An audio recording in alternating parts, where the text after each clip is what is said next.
ప్రస్తుతము విడుదలైనటువంటి నోటిఫికేషన్లు అయినటువంటి ఏపీపీఎస్సి గ్రూప్ 2, గ్రూప్ 1 త్వరలో రాబోయే డిఎస్సి నోటిఫికేషన్లను దృష్టిలో పెట్టుకొని వెంకటేశ్వర పాలిటీ అకాడమీ నుండి పాలిటీతో పాటు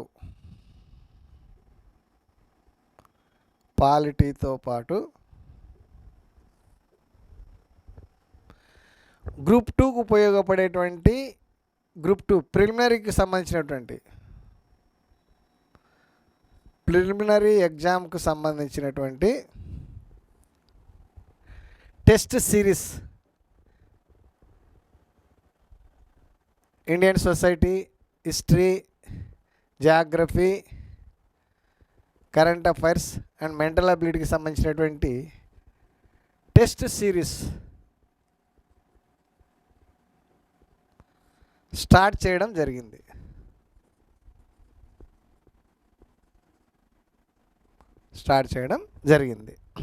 టెస్ట్ సిరీస్ను స్టార్ట్ చేసినాం. ఆ టెస్ట్ సిరీస్కి సంబంధించినటువంటి బిట్స్ పీడిఎఫ్లో కావాలి అనుకుంటే Venkateswara polity academy app,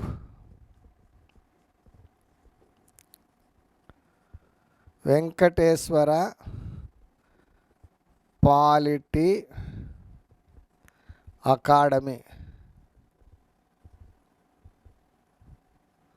academy యాప్ను ప్లేస్టోర్లోకి పోయి డౌన్లోడ్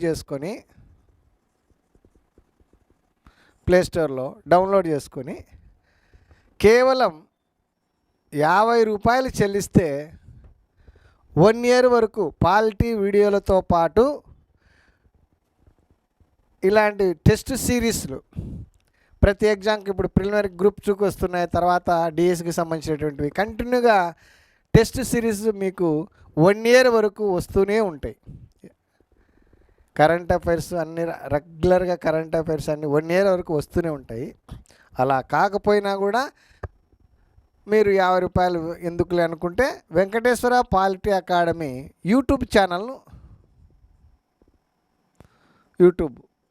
ఛానల్లో వెంకటేశ్వర పాలిటీ అకాడమీ టైప్ చేసి ఫ్రీ వీడియోలను పొందవచ్చును. ఎక్కువ ఫ్రీ వీడియోలు కూడా ఎక్కువగానే ఉన్నాయి. 8 అబవ్ ఉన్నాయి. ఫ్రీ వీడియోలు కూడా చూడవచ్చును, వీక్షించవచ్చు. 50 రూపాయలు తీసుకుంటే వాళ్ళకు ఉపయోగపడేది ఏమిటి అంటే కంటిన్యూగా ఇంపార్టెంట్ టెస్ట్ సిరీస్ బిడ్ బ్యాంక్కి కంటిన్యూగా మీకు వస్తూ ఉంటాయి. 74వ రాజ్యాంగ సవరణ చట్టం గత క్లాసులో కొంత చెప్పడం జరిగింది. 74వ రాజ్యాంగ సవరణ చట్టం 1992 షెడ్యూల్ వచ్చేసి 12 అని చెప్పుకున్నాం. 12వ షెడ్యూల్ భాగం వచ్చేసి 9A భాగం. ప్రకరణలు 243P2, 243Z, G వరకు ఉన్నటువంటి ప్రకరణలలో ఈ పట్టణ నగరపాలక సంస్థలకు సంబంధించినటువంటి అంశాలు పొందుపరచడం జరిగింది. అంటే వీటికి రాజ్యాంగ ప్రతిపత్తిని కల్పించడం వలన 74వ రాజ్యాంగ సవరణ చట్టం పట్టణ నగరపాలక సంస్థలకు రాజ్యాంగ ప్రతిపత్తిని కల్పించి 12వ షెడ్యూల్ను చేర్చడం వలన రాష్ట్ర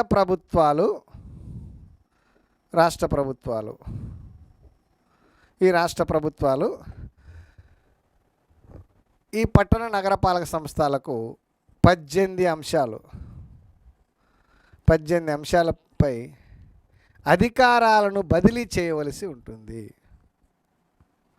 అధికారాల బదిలీ, అధికారాల బదిలీ. అది ప్రకరణ 243P అంటే నిర్వచనాలు. గవర్నర్ నోటిఫికేషన్ ద్వారా నిర్వచనాలను గురించి తెలియజేస్తాడు. అంటే మెట్రోపాలిటన్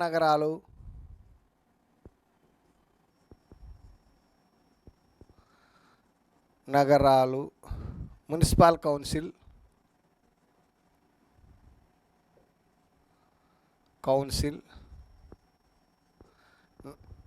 నగర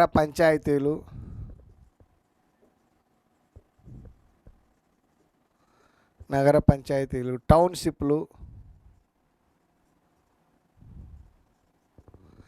జనాభా,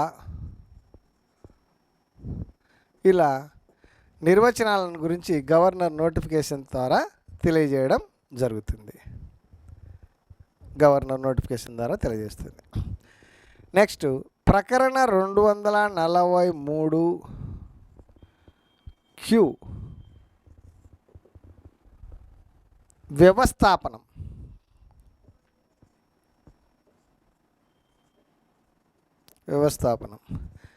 ఈ పట్టణ నగరపాలక సంస్థలను 5 రకాలుగా వర్గీకరిస్తారు. 5 రకాలు.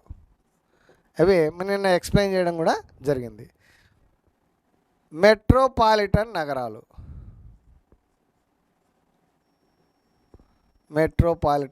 నగరాలు ఒకటి. నగర కార్పొరేషన్లు,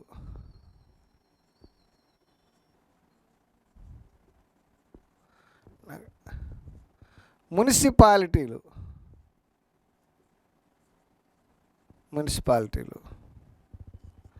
నగర పంచాయతీలు,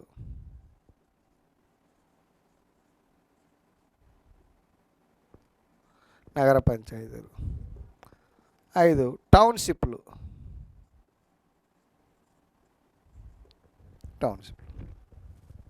వీటిని గురించి గత వీడియోలో ఎక్స్ప్లెయిన్ చేయడం జరిగింది. మెట్రోపాలిటన్ నగరం అంటే 10 లక్షలకు మించి జనాభా, 10 లక్షలకు మించి జనాభా కలిగినటువంటివి.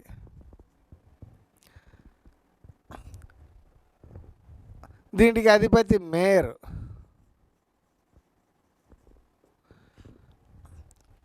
వార్డు సభ్యులను ఏమంటారంటే కార్పొరేటర్ అంటారు.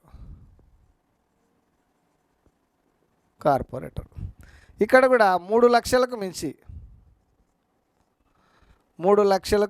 జనాభా, 3 లక్షలకు మించి జనాభా. వీటి అధిపతిని కూడా మేయర్ అంటారు. వీటిల యొక్క వార్డు సభ్యులను కార్పొరేటర్లు అంటారు. ఈ రెండింటికి కూడా మేయరే అధిపతి, మేయరు, వార్డు సభ్యులు కార్పొరేటర్లు. మున్సిపాలిటీలు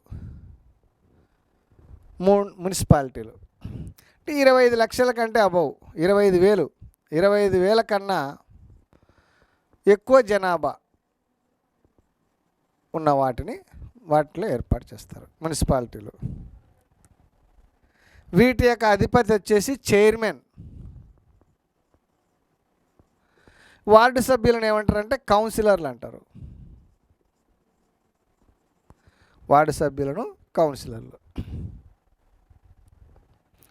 ఇక్కడ 5,000కు మించి జనాభా కలిగినటువంటివి నగర పంచాయతీలు. గ్రామీణ ప్రాంతం నుంచి పట్టణ ప్రాంతానికి వేగంగా అభివృద్ధి చెందుతున్నటువంటి ప్రాంతాలు.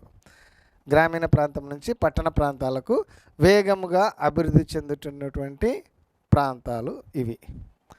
టౌన్షిప్లు భారీ పరిశ్రమలు నిర్మించే ప్రాంతంలో, భారీ పరిశ్రమలు ఉన్నటువంటి ప్రాంతాలు.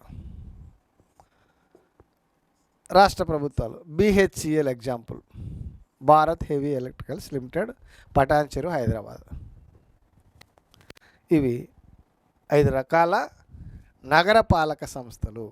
మెట్రోపాలిటన్ నగరాలు, నగర కార్పొరేషన్లు, మున్సిపాలిటీలు, నగర పంచాయతీలు, టౌన్షిప్లు. నెక్స్ట్ ప్రకరణ 243R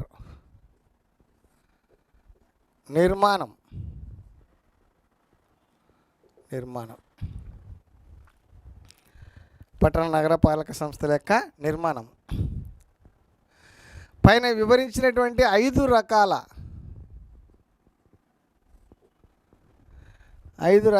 వాటిలో ఉండేటువంటి సభ్యులను, అంటే కార్పొరేటర్లు,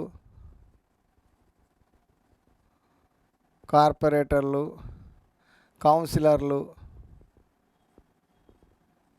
వార్డు సభ్యులు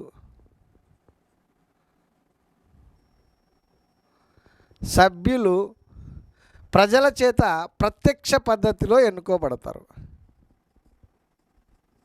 ప్రత్యక్ష పద్ధతి.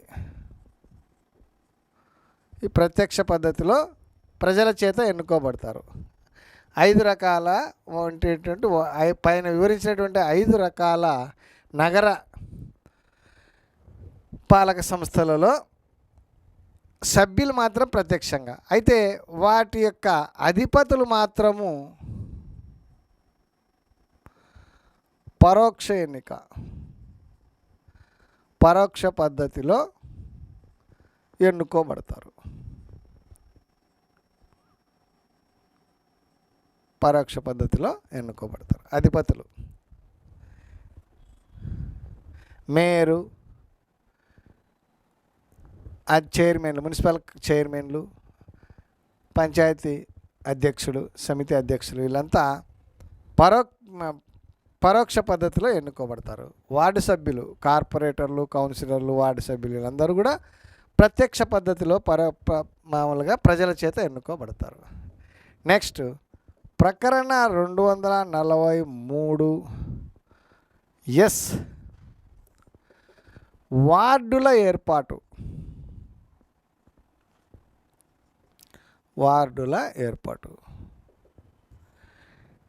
ఈ పట్టణ నగరపాలక సంస్థలకు సంబంధించినటువంటి వీటిలో వార్డులను జనాభాను అనుసరించి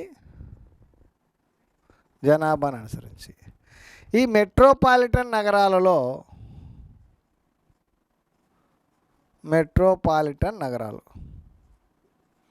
ఈ మెట్రోపాలిటన్ నగరాల్లో ఈ వార్డు సభ్యుల సంఖ్య 100 నుండి 200 వరకు ఉంటుంది. 100 నుంచి 200 వరకు ఉంటుంది. అత్యధిక వార్డు సభ్యులను కలిగినటువంటిది బృహత్ ముంబై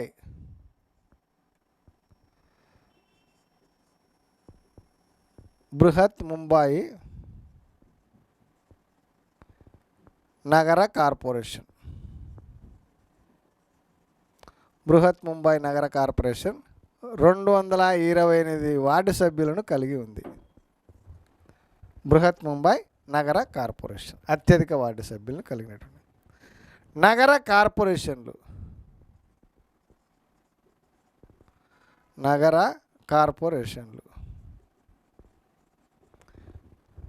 ఇక్కడ వార్డు సభ్యుల సంఖ్య వచ్చేసి 50 నుండి 100 వరకు ఉంటుంది. 50 నుండి 100 వరకు ఉంటుంది నగర కార్పొరేషన్. మున్సిపాలిటీలు, ఈ మున్సిపాలిటీలలో 20 వార్డు సభ్యుల సంఖ్య 23 నుండి 50 వరకు ఉంటుంది. 23 నుంచి 50 వరకు ఉంటుంది. నగర పంచాయతీలు. ఈ నగర పంచాయతీలలో వార్డు సభ్యుల సంఖ్య 15 నుంచి 21 వరకు ఉంటాయి. 15 నుంచి 21 వరకు ఈ వార్డు సభ్యుల సంఖ్య ఉంటుంది. ఇది వార్డుల ఏర్పాటు. జనాభాను అనుసరించి ఈ పట్టణ నగరపాలక సంస్థలలో వార్డుల ఏర్పాటు జరుగుతుంది. నెక్స్ట్ ప్రకరణ 243 టి రిజర్వేషన్లు.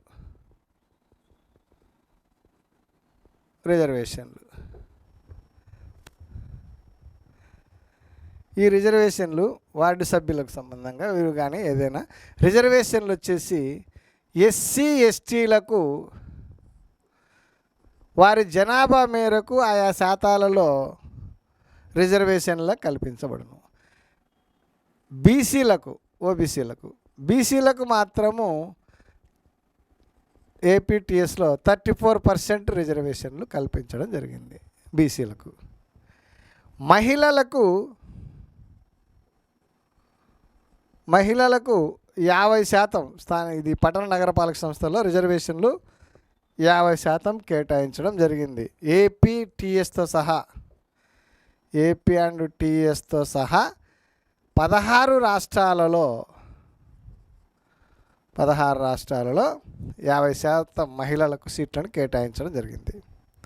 50% సీట్లను ఈ విషయాన్ని సుప్రీంకోర్టు కూడా సమర్థించడం జరిగింది. అంటే మహిళల శాతము 50% కంటే ఎక్కువ ఉంటే, మహిళలకు 50% జనాభాలో మహిళల యొక్క జనాభా 50% కంటే ఎక్కువగా ఉంటే 50% రిజర్వేషన్లను మహిళలకు కేటాయించడం తప్పు కాదు. 50% కంటే తక్కువగా ఉంటే కేటాయించాల్సిన అవసరము లేదు అని చెప్పి తెలియజేయడం జరిగింది.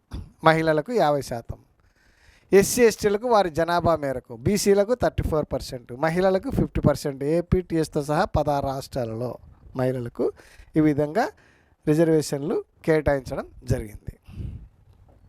నెక్స్ట్ ప్రకరణ 243 వచ్చేసి పదవీ కాలం.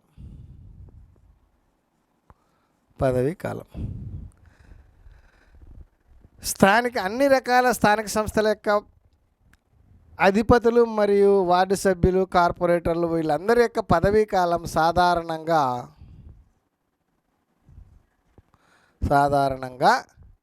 5 సంవత్సరములు.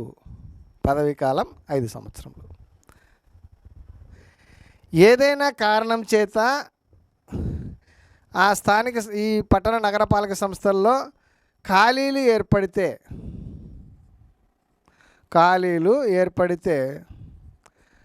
6 నెలల లోపల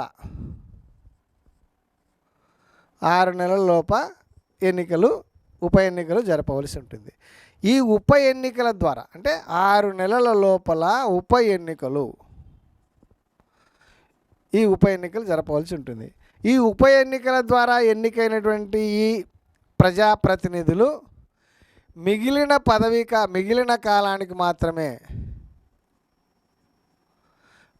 కాలానికి మాత్రమే పదవిలో కొనసాగుతారు.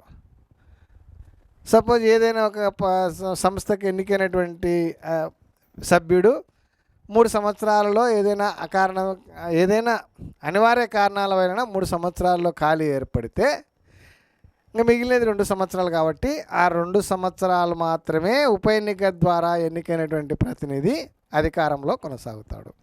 అయితే ఉప ఎన్నిక అంటే పదవీ కాలం 6 నెలల కంటే తక్కువగా ఉంటే, ఉప ఎన్నిక ద్వారా ఖాళీ ఏర్పడితే అప్పుడు ఆ సంస్థ యొక్క పదవీ కాలము 6 నెలల కన్నా తక్కువ ఉంటే ఉప ఎన్నిక నిర్వహించవలసిన అవసరం లేదు. సపోజ్ ఒక కార్పొరేటరు పదవి ఖాళీ ఏర్పడింది, 4 సంవత్సరాల 7 నెలల తర్వాత ఖాళీ ఏర్పడింది. ఇంకా మిగిలిన పదవీ కాలం వచ్చేసి 5 సంవత్సరాల్లో 4 సంవత్సరాల 7 నెలలు పోతే మిగిలినది 5 నెలలు మాత్రమే ఉంటుంది. 5 నెలలు మాత్రమే అంటే 6 నెలల కంటే తక్కువగా ఉంటే ఉప ఎన్నికను నిర్వహించాల్సినటువంటి అవసరము లేదు. 5 నెలల కంటే అంటే 6 నెలల కంటే తక్కువగా ఉంటే ఉప ఎన్నిక ఖాళీలు ఏర్పడం అంటే పదవీ కాలం 5 సంవత్సరములు.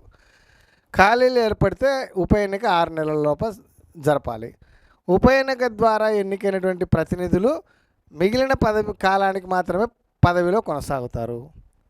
6 నెలల కంటే తక్కువ కాలం ఉంటే ఉప ఎన్నిక నిర్వహించవలసిన అవసరము లేదు. 6 నెలల కంటే తక్కువగా ఉంటే ఉప ఎన్నిక నిర్వహించవలసినటువంటి అవసరము లేదు. అది నెక్స్ట్ ప్రకరణ 243 వి అర్హతలు అనర్హతలు. అర్హతలు అనర్హతలు. అర్హతలు అనర్హతలు అంటే మామూలుగా పార్లమెంటుకు మరియు రాష్ట్ర శాసనసభలకు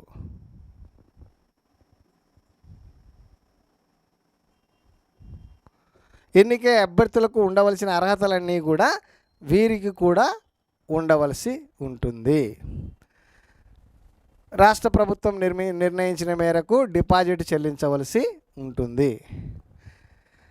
ఈ అర్హతలు ఈ విధంగా ఉంటాయి. అయితే వయస్సు వచ్చేసి 21 సంవత్సరములు నిండి ఉండాలి. 21 సంవత్సరాలు నిండి ఉంటే పోటీకి అర్హుడుగా ఉంటాడు. అంతేకాకుండా ఏ పదవికి పోటీ చేస్తున్నాడో ఆ సంస్థ పరిధిలో ఓటరుగా నమోదై ఉండాలి. ఓటరుగా నమోదై ఉండాలి. ఆ సంస్థ పరిధిలో ఓటరుగా నమోదై ఉండాలి. ఇవి 240 రిజర్వేషన్లు, పదవీ కాలము, అర్హతలు అనర్హతలు. అయితే 1995లో చేసిన చట్ట సవరణ అనుసరించి ఆంధ్రప్రదేశ్ మరియు తెలంగాణలోనే కాకుండా కొన్ని రాష్ట్రాల్లో ఆంధ్రప్రదేశ్లో ఇద్దరికన్నా ఎక్కువ సంతానం కలిగి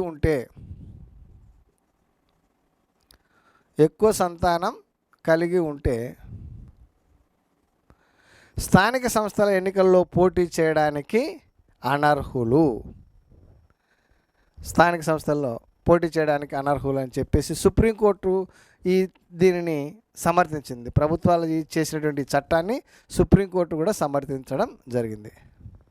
నెక్స్ట్ ప్రకరణ 243W అధికారాలు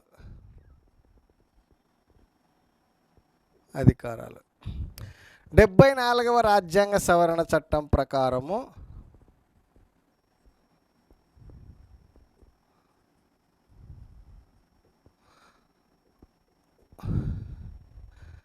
74వ రాజ్యాంగ సవరణ చట్టం చేసినారు. 12వ షెడ్యూల్ను చేర్చడం వలన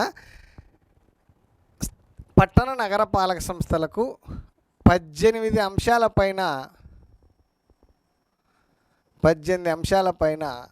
రాష్ట్ర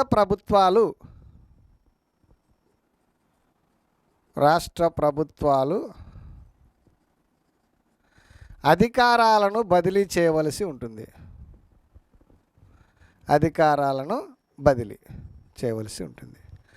ఈ 18 అంశాలలో 11 అంశములు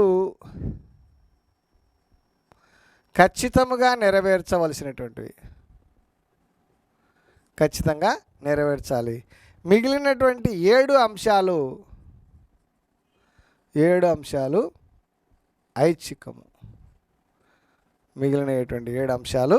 ఐచ్ఛికము. ఇవి నెక్స్ట్ ప్రకరణ 243X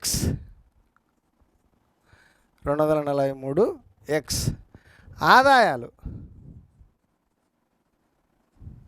ఈ పట్టణ నగరపాలక సంస్థలకు ప్రధానంగా ఆదాయ వనరులు వచ్చేసి కేంద్ర ప్రభుత్వ నిధులు,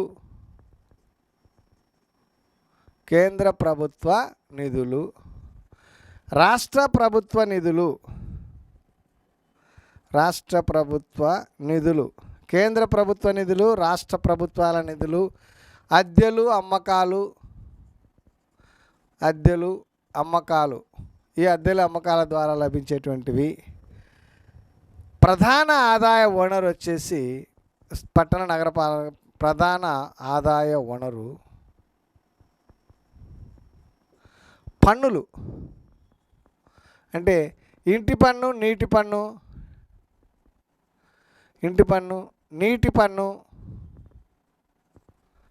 అడ్వర్టైజ్మెంట్ పన్ను,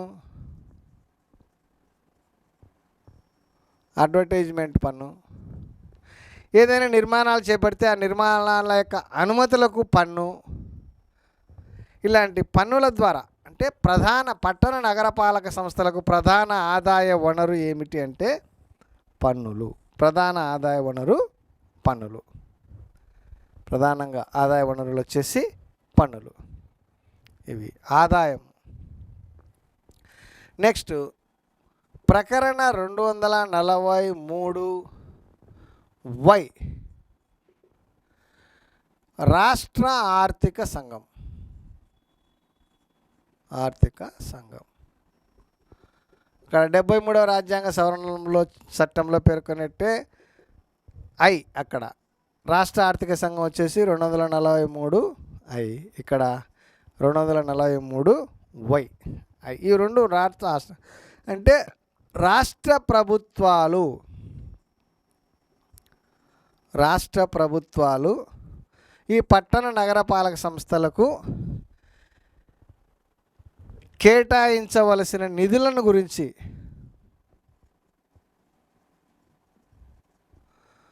కేటాయించవలసినటువంటి నిధుల గురించి రాష్ట్ర ప్రభుత్వాలకు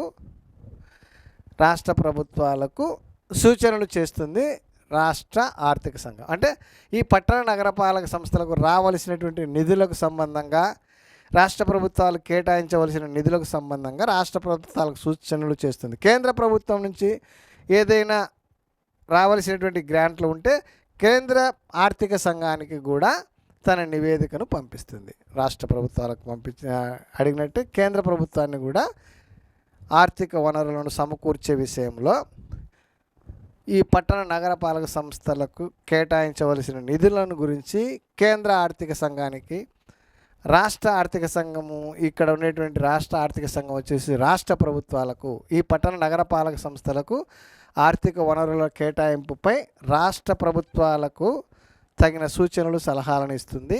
అలాగే కేంద్ర ప్రభుత్వం నుంచి ఏమైనా నిధులు రావాల్సి ఉంటే కేంద్ర ఆర్థిక సంఘానికి కూడా సిఫార్సులు చేస్తుంది. ఓకే.